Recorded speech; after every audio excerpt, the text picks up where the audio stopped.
Bonsoir tout le monde, j'espère que vous allez bien, chers apprenants, chers élèves, chers parents, chers abonnés, vous êtes les bienvenus sur ma chaîne. Aujourd'hui, je vais vous présenter une leçon introduite dans le livre scolaire de la 4e année de l'enseignement moyen. La leçon est intitulée Le discours direct et le discours indirect, comme vous le voyez ici, c'est sur la page 90. Donc, la leçon est présentée ainsi. Ils ont commencé par donner un texte. Son thème, c'est la violence dans les stades algériens. Si on va directement commencer par expliquer la leçon, le discours direct, le narrateur rapporte fidèlement les paroles de quelqu'un sans les modifier. Il est reconnaissable à la ponctuation utilisée, les deux points et les guillemets. Donc, qu'est-ce que ça veut dire? Donc, le discours direct, c'est un discours rapporté.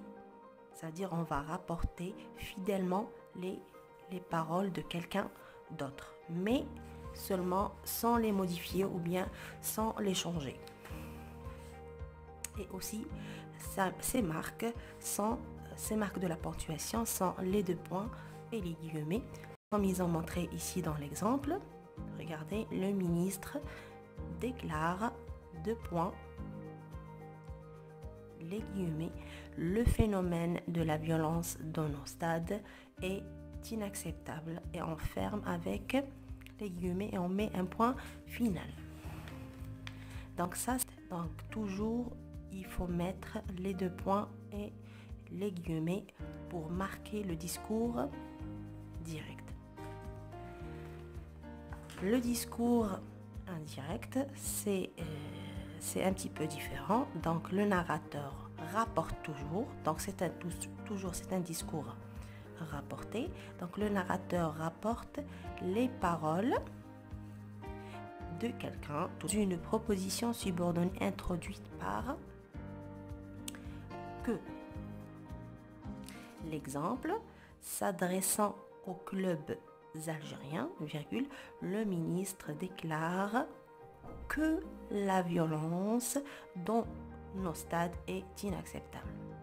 Donc si vous avez remarqué, ça, le sens, elle est au discours direct et ici, elle est au discours indirect. Donc la différence entre les deux, le premier discours, il est marqué aussi par la ponctuation, les deux points et les guillemets. Et le discours indirect, on voit l'absence des deux points et des guillemets. Et aussi,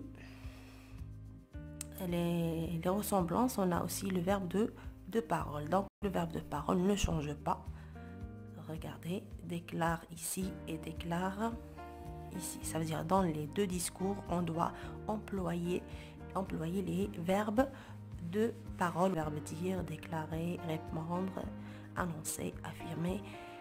Donc j'espère que la leçon était claire et simple et vous avez compris la différence entre les deux discours. Donc je vous remercie d'avoir regardé la vidéo jusqu'à la fin. N'oubliez pas à vous abonner à la chaîne et à la prochaine vidéo.